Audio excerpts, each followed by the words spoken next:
함께 나누실 하나님의 말씀은 마태복음 13장 16절에서 23절 말씀입니다. 마태복음 13장 16절에서 23절의 말씀을 함께 합독하도록 하겠습니다. 그러나 너희 눈은 봄으로 너희 귀는 들음으로 복이 있도다. 내가 진실로 너희에게 이르노니 많은 선지자와 의인이 너희가 보는 것을 보고자 하여도 보지 못하였고 너희가 듣는 것을 듣고자 하여도 듣지 못하였느니라. 그런즉 씨 뿌리는 비유를 들으라.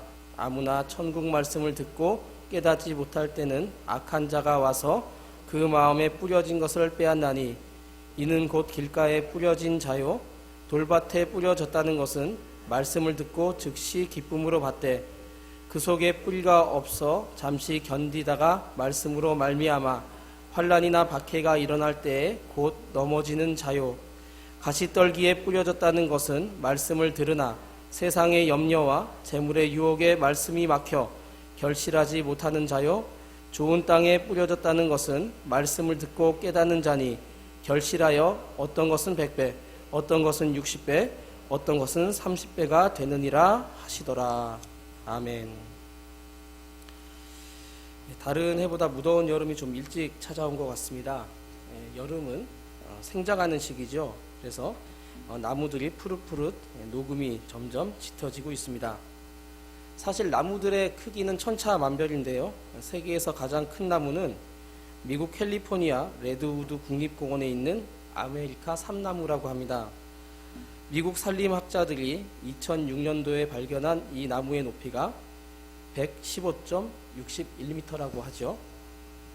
그런데 이곳에는 이 나무뿐만이 아니라 100m가 넘는 거목들이 숲을 이루고 있어서 우리나라의 제일 큰 나무로 알려진 용문사 은행나무 키는 이제 42m 정도인데, 그래서 이제 이 미국 삼나무의 3분의 1 정도 크기밖에 안 된다는 것이죠. 이렇게 캘리포니아의 나무가 크게 자랄 수 있는 이유는 무엇보다도 땅이 비옥하기 때문이라고 합니다. 원래 그 지역이 이제 아주 먼 옛날에 바다였다는 겁니다. 그런데 지각 변동으로 해저가 막 이렇게 융기되어서 된 땅이라서 그 땅이 굉장히 기름지다고 하죠. 그래서 캘리포니아의 모든 농지에 농사를 짓는다면은 세계 식량의 40%나 생산할 수 있는 그런 곳이라고 합니다.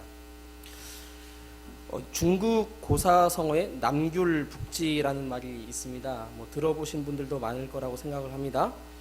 회남의 귤도 회북에 있으면 탱자가 된다, 이제 그런 뜻인데요. 이 일화를 보면 이렇습니다. 초나라 임금이 세상 사람이 칭찬하는 제 나라의 재상 안영이라는 사람을 이제 놀려주고 싶어서 이제 심사로 그를 초나라에 초청을 해서 그 앞에 도둑 한 사람을 딱 세워놓고 그 도둑에게 질문을 했다는 것이죠. 너는 어느 나라 사람이냐? 그러니까 도둑이 저는 제 나라 사람입니다 라고 말했습니다. 너는 무슨 죄를 지었느냐? 저는 도둑질을 했습니다. 초나라 임금은 안영을 보고 이렇게 말합니다. 제 나라 사람은 원래 이렇게 도둑질을 잘하는 모양이네요. 그러자 제 나라 재상 안영은 태연하게 대답합니다. 강 남쪽의 귤을 강 북쪽에 옮기면 탱자가 되고 마는 것은 토질 때문이다. 그래서 남귤북지라고 하죠. 저 사람이 제 나라에 있을 때에는 도둑질이 무엇인지조차 몰랐는데 초나라에 와서 도둑질을 한 것을 보면 이 나라의 문화풍토가 좋지 않은 것 같습니다 라고 대답했습니다. 제 나라의 재상 안영을 조롱하려던 이 초나라 임금은 도리어 수치를 당하고 말았다는 것이죠. 자, 그런데 성경은 우리의 마음도 땅과 같아서 맛있는 귤을 내는 옥토와 같은 그런 마음이 있는가 하면 맛없는 탱자를 내는 박토와 같은 마음도 있다고 가르치고 있습니다. 하나님의 말씀을 같이 들어도 어떤 사람은 그 말씀을 받고 믿음이 생겨서 구원될 뿐만이 아니라 하나님의 놀라운 은혜를 체험하며 하나님의 능력과 초월적인 기적을 경험하는 역동적인 신앙생활을 하는 사람이 있습니다. 그런가 하면 또 어떤 사람은 평생 동안 하나님의 말씀을 들어도 아무런 변화가 없이 그저 오늘이 어제 같고 내일도 오늘같이 그 어떤 은혜나 감동도 없이 그냥 마지못해 교회만 오갈 뿐 메마르고 무의미한 종교 생활을 하는 사람도 많더라는 것입니다. 그 차이가 무엇이겠습니까? 그것은 하나님의 말씀을 듣는 각자의 그 마음밭, 토질의 차이가 있다는 것이죠. 2000년 기독교 역사 속에서 이제 이 교회가 놀랍게 부흥하고 성장할 때는 하나같이 하나님의 말씀이 힘있게 선포되고 그 말씀에 뜨거운 열망이 있었습니다. 그러나 이 시대는 점점 말씀에 대해서 관심과 흥미를 잃게 됐다는 것이죠. 이런 말이 있습니다. 설교를 짧게 하는 목사는 복이 있나니 다시 청함을 받을 것이다. 아멘. 그런 농담까지 짧게 할 테니까 또 그래서 교회에서의 어떤 이 말씀의 그런 사역들과 그런 것들은 점점 약화되는 그런 경향성이 있고요. 또 어떤 그 자극적인 이벤트를 추구하는 그러한 모습들이 현대교회에는 점점 많아지고 있다는 것이죠. 자, 그런데 우리가 하나님의 말씀을 듣지 않으면 안 될 이유가 있습니다. 말씀은 우리를 구원하는 지혜가 있기 때문입니다. 디모데후서 3장 15절에 이렇게 말씀합니다. 또 어려서부터 성경을 알았나니 성경은 능히 너로 하여금 그리스도 예수 안에 있는 믿음으로 말미암아 구원에 이르는 지혜가 있게 하느니라. 구원은요, 인간의 노력이나 어떤 막 선행을 쌓아서 착한 일을 많이 해서 이뤄내는 의지의 결과가 아니라는 것이죠. 구원은 하나님의 은혜의 선물로서 이것을 믿음으로 받게 되는데 그 믿음은 로마서 10장 17절에 들음으로 난다 라고 말씀하고 있습니다. 그러니까 하나님의 말씀을 들어야 믿음이 생기고 믿음이 있어야 구원을 얻게 된다는 것이죠. 그렇기 때문에 하나님의 말씀을 듣지 않고는 구원을 이룰 수 없기 때문에 반드시 말씀을 들어야 된다는 것입니다. 또한 하나님의 말씀은 우리의 생명의 양식이기 때문에 들어야 됩니다. 양식이기 때문에 그것을 먹는다라는 말로도 표현할 수가 있겠죠. 예수님께서 뭐라고 하셨습니까? 마태복음 4장 4절에 함께 읽을까요? 시작. 사람이 떡으로만 살 것이 아니요 하나님의 입으로 나오는 모든 말씀으로 살 것이다.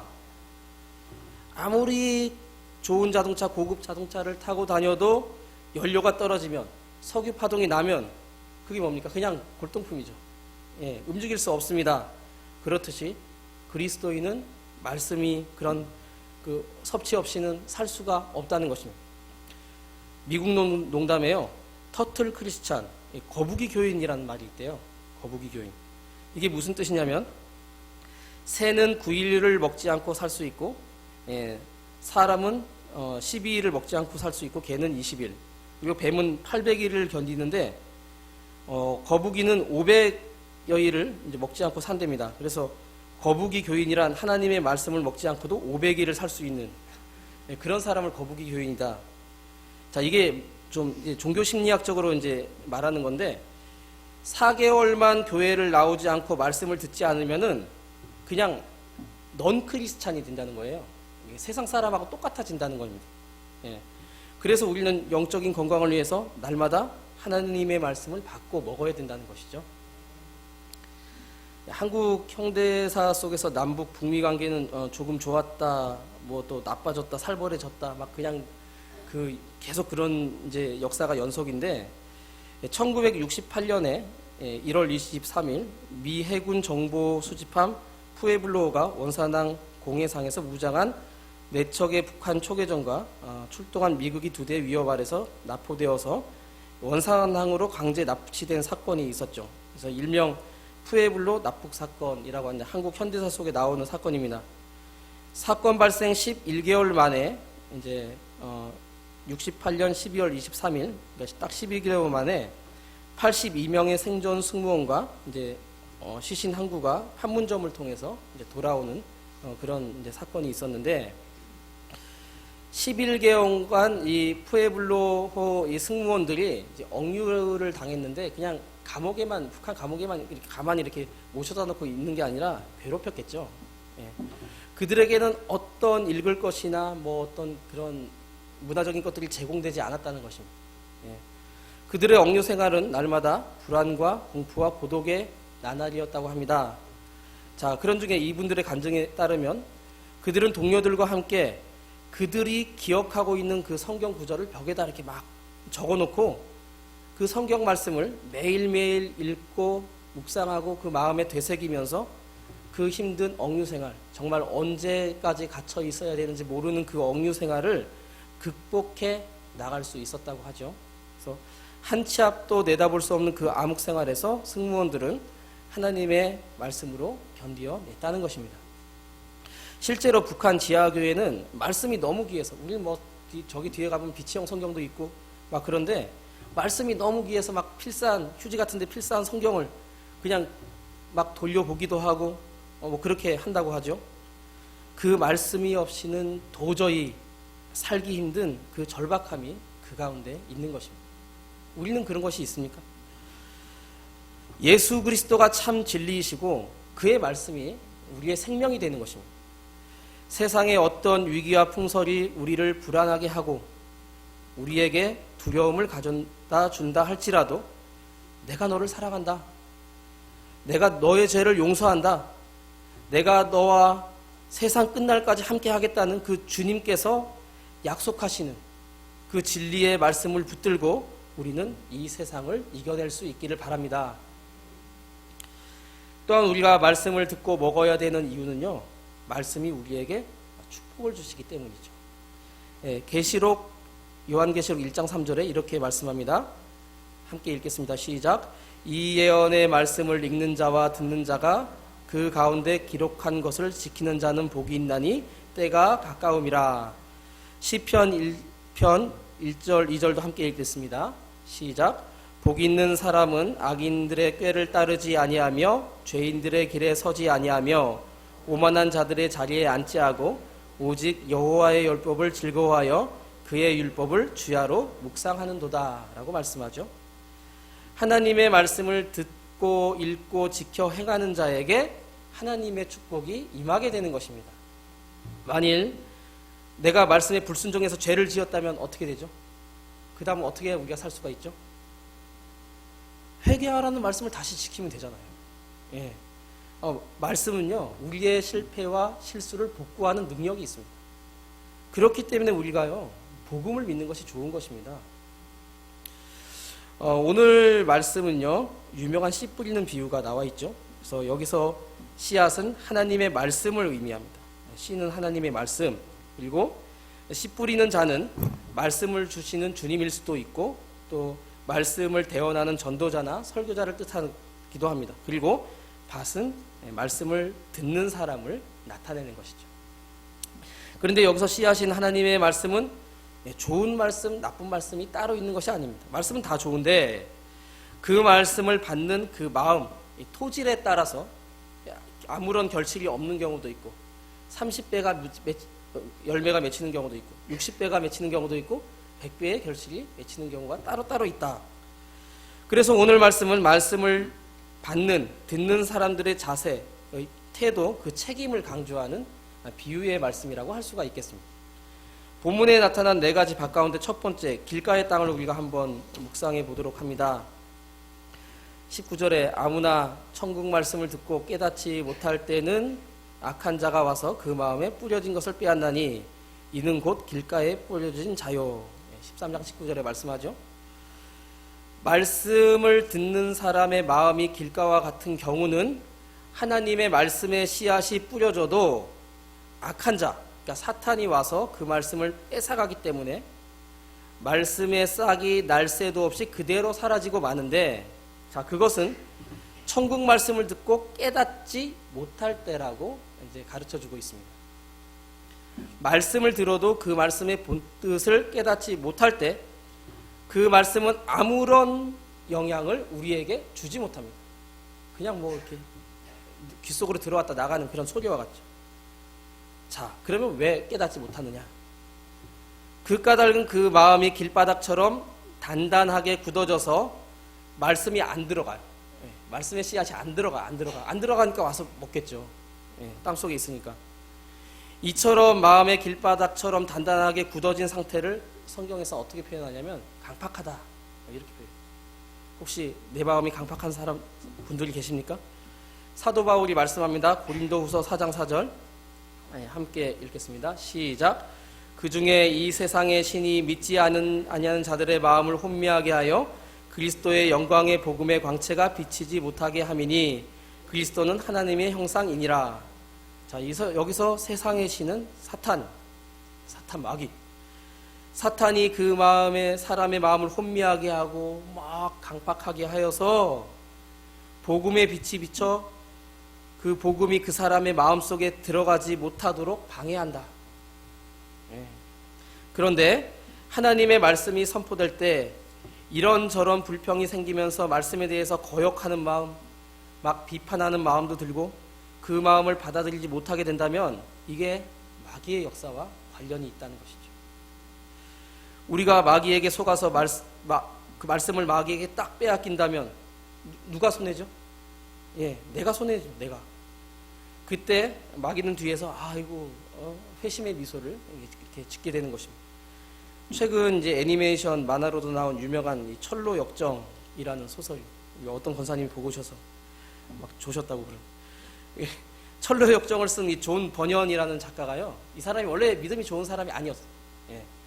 이 사람은 교회에 출석하면서도 그냥 무신론자였던 때가 있었습니다.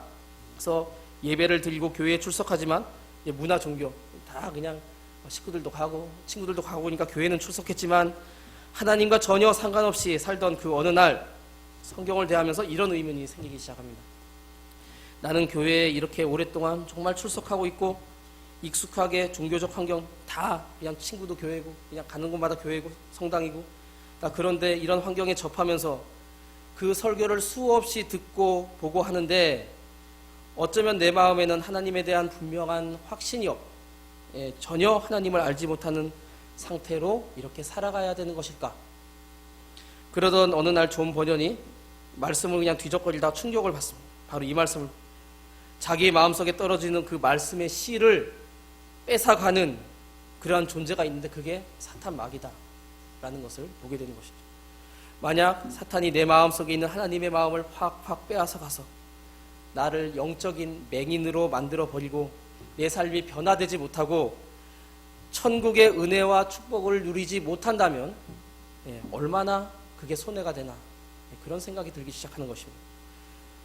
말씀을 듣는 중에요. 하나님께서 은연중에 나의 인생의 어떤 문제나 또 건강이나 또 자녀나 사업이나 진로 등에 대한 어떤 가이드라인과 해결책을 딱 제시해 주는데 그것을 못 들으면 억울하겠죠. 예. 그날부터 이 존 버년이 말씀을 받아들이는 태도가 바뀌기 시작해요. 예. 그리고 진지하게 말씀 앞에 귀를 기울이더니 참된 믿음으로 나아갈 수 있게 됐다는 것입니다. 그리고 그는 수세기 동안 많은 그리스도인들에게 큰 감동을 주는 위대한 작품인 이제 철로 역정을 쓰게 됐다라는 것이죠. 자, 두 번째 돌밭과 같은 마음이 있습니다. 20절, 21절 말씀 함께 보겠습니다. 20절, 21절 말씀. 자, 시작. 돌밭에 뿌려졌다는 것은 말씀을 듣고 즉시 기쁨으로 받되 그 속에 뿌리가 없어 잠시 견디다가 말씀으로 말미암아 인하여 환난이나 박해가 일어날 때는 곧 넘어지는 자요. 이러한 마음은 말씀을 들을 땐 처음엔 막 기쁨으로 그냥 은혜가 넘치게 받지만 어떤 어려움이나 환난과 핍박이 찾아오면 그 믿음의 뿌리가 깊지 못해서 견디다가 넘어지는 사람이라는 뜻입니다. 적용하지 못하는 것이죠. 말씀을 적용하지 못하는. 디모데후서 3장 12절에 이렇게 말씀합니다. 함께 읽겠습니다. 디모데후서 3장 12절. 자, 시작. 무릇 그리스도 예수 안에서 경건하게 살고자 하는 자는 박해들을 받으리라. 우리가 정말 이 불신사회 속에서 하나님의 말씀을 따라서 살려 하면은 괴로움과 핍박이 찾아오는 것은 아주 당연합니다. 중국이 이제 공산주의 국가인데 이제 처음부터 공산주의가 아니었잖아요. 그래서 이 마오쩌둥, 모택동이라고 불리는 이제 그 공산당 지도자가 공산당 혁명을 일으켜서 이제 공산당 국가로 이제 만들어 버렸는데, 모든 선교사들이 이제 공산국가가 돼서 추방 명령을 받고 중국을 떠날 수밖에 없는 그런 상황이 됐을 시기의 이야기입니다. 마지막으로 떠나가던 한 선교사가 자기가 전도하고 훈련하여서 이제는 중국 교회 지도자가 된 이 중국인 그 지도자 한 사람과 마지막으로 차 한잔 하면서 이런 질문을 던집니다. 당신은 환란의 피바람과 많은 핍박이 닥쳐올 텐데 앞으로 어떻게 견뎌낼 수 있겠습니까? 과연 핍박 가운데서도 신앙을 잘 지킬 수 있겠습니까? 그러자 이 중국 목사님이 가만히 듣고 있다가 이렇게 대답합니다. 선교사님, 지금 마시고 있는 이 차가 정말 뜨겁지 않습니까? 뜨거운 찻잔에 담긴 티백을 딱 꺼냅니다. 그러면서 이 티백이 물이 뜨겁다고 해서 들어갔을 때 차 맛을 잃어버리는 것이 아니라 이 뜨거운 물에 들어갈수록 더 진한 맛을 내지 않겠습니까? 라고 대답했다는 것이죠. 저는 제 신앙이 진실이라는 것을 이 환난과 핍박 속에서 주님 앞에서 입증해 보이겠습니다. 라고 담담히 말했습니다. 참된 신앙은 역경 속에서 더욱 밝은 빛과 향기를 발하는 것입니다. 환난에 의해서 말씀을 빼앗기는 것이 아니라 말씀으로 환난을 이겨낼 수 있는 우리 모두가 될 수 있기를 바랍니다. 세 번째는 가시떨기와 같은 마음을 소개하고 있습니다. 자, 22절입니다. 함께 읽겠습니다. 시작. 가시떨기에 뿌려졌다는 것은 말씀을 들으나 세상의 염려와 재물의 유혹에 말씀이 막혀 결실하지 못하는 자요. 세상의 염려라는 것은 주님께 나를 맡기지 않고 스스로 짊어지는 어떤 것이고요. 그리고 재물의 유혹이란 이제 물질과 세상에 대한 탐욕을 이야기하는 것입니다. 이런 세상의 염려와 욕심들이 말씀을 잘하지 못하게 한다는 것이죠. 이러한 사람은 말씀에 대해 전혀 관심이 없는 것은 아니지만 재물과 세상의 욕심이 커져서 이제 그쪽으로 그냥 관심이 쫙 기우는 것이죠. 결국 말씀 안에서 자라지 못하고 언제나 나약한 상태로 있는 것입니다. 이런 거시떨기와 같은 인물은 예수님께 나왔던 부자 청년이 있습니다. 그는 부자였고요. 또 요즘 말로 말하면 공무원 관리로서 관원이라고 이렇게 표현됐는데 성공한 엘리트로서 또 영생에 대해서 지대한 관심이 있는 그러한 진지한 구도자였습니다. 율법도 다 배워서 다 알고 있었습니다. 그래서 이렇게 질문합니다. 예수님께 선생님, 우리가 어떻게 하여야 영생을 얻을 수가 있겠습니까? 라고 질문했습니다. 자, 그러니까 예수님이 너가 좀 더 너가 온전해지기를 원하는데 가서 내 소유를 팔아 가난한 자들에게 주라. 그리하면 하늘의 보화가 내게 있으리라. 그리고 와서 나를 따르라. 제자 시켜주겠다는 거잖아요. 주님의 말씀에 재물이라는 가시떨기 때문에 이 사람은 어떻게 됐죠? 그냥 가버렸죠. 이름도 안 나와. 참 정말 절대절명의 그런 기회를 놓치고 말았습니다. 자, 마지막으로 소개하는 좋은 땅입니다. 23절에 보겠습니다. 함께 읽습니다. 시작. 좋은 땅에 뿌려졌다는 것은 말씀을 듣고 깨닫는 자니 결실하여 어떤 것은 100배, 어떤 것은 60배, 어떤 것은 30배가 되느니라. 좋은 마음밭에 말씀이 뿌려지면 30배, 60배 혹은 100배의 결실을 거둔다. 자, 이 좋은 땅을요, 오늘 마태복음은 듣고 깨닫는 자 이렇게 표현했고, 마가복음에서는 말씀을 듣고 받는 자라고 했고요.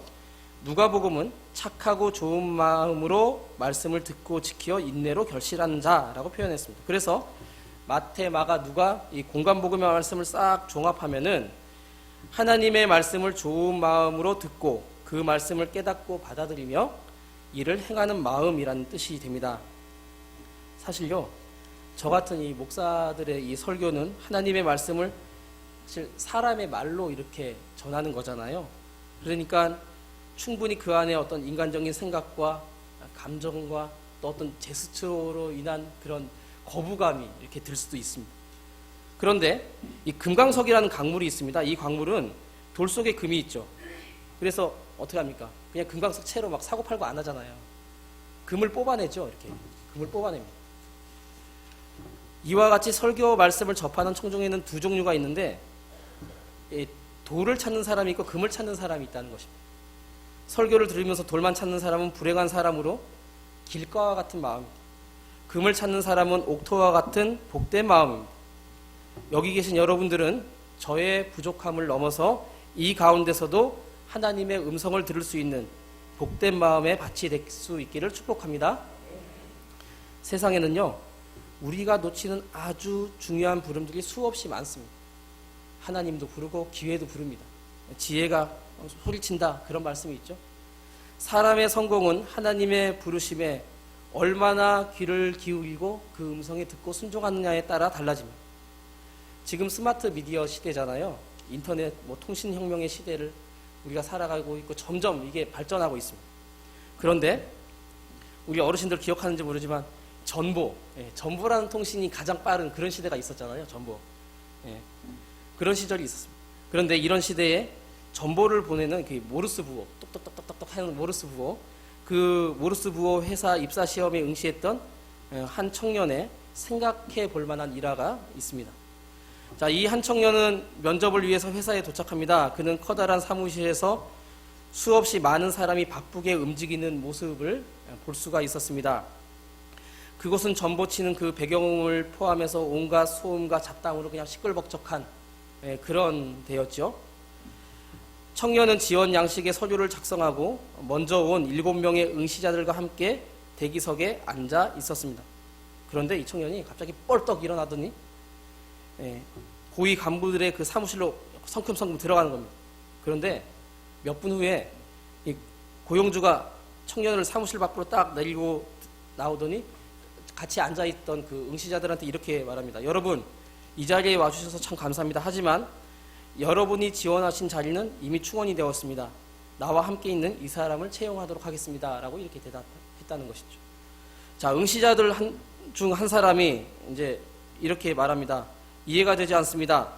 이 사람은 마지막에 도착했고 우리는 아직 인터뷰조차 하지 못했습니다. 그런데 이 사람이 이렇게 기회를 차지하는 것은 옳지 못하다고 봅니다. 이건 무슨 부정이 있는 거 아닙니까? 하고 이렇게 이제 반박을 합니다. 그때 고용주가 이렇게 말합니다. 여러분이 이 자리에 앉아있는 몇 분 동안 우리는 이런 내용의 정보를 모르스 부호를 통해 흘려보내고 있었습니다. 떡떡떡떡 하면서 만약 이 메시지를 이해한다면 곧 바로 사무실로 들어오세요. 그러면 당신을 채용할 것입니다. 톡톡톡톡. 이 응시자만이 이 모르스 부호를 듣고 이해했다는 것이죠. 그가 채용된 것입니다. 들을 수 있어야지 우리가 부르심에 응답할 수가 있는 것입니다. 하나님은 하나님의 사랑과 위로와 행복과 기회의 그 모르스 부호를 우리에게 끊임없이 지금도 보내고 계십니다. 우리가 하나님께 순종하고 하나님을 경외할 때 성령님이 정말 독수리 날개치며 올라감 같이 우리에게 지혜와 강한 힘을 주시겠다는 것이죠. 또한 좋은 밭의 마음으로 말씀을 온전히 받아들일 때 성령으로 충만해지게 하시는 것입니다. 이렇게 되면요, 세상의 소음과 잡담과 온갖 우리를 부정하는 그런 소리 가운데서도 우리는 하나님의 세미한 음성을 들을 수 있게 되는 것이죠. 이사야 55장 3절에 이렇게 말씀합니다. 함께 읽겠습니다. 너희는 귀를 기울이고 내게로 나와 들으라. 그리하면 너희의 영혼이 살리라. 내가 너희를 위하여 영원한 언약을 맺으리니 곧 다윗에게 허락한 확실한 은혜니라. 아멘. 참된 신앙이란 자기 확신이 아닙니다. 믿습니다 하고 내가 일 저지르는 게 신앙이 아니죠. 주님의 말씀을 듣고 그것을 청정하며 그 뜻을 따라서 행하는 것이 참된 믿음입니다. 오늘도 하나님의 말씀을 착하고 좋은 마음으로 그 말씀을 듣고 지켜서 또 인내로 견딤으로써 우리 안에 100배의 결실함이 있는 그런 자녀들이 될 수 있기를 주님의 이름으로 축원합니다.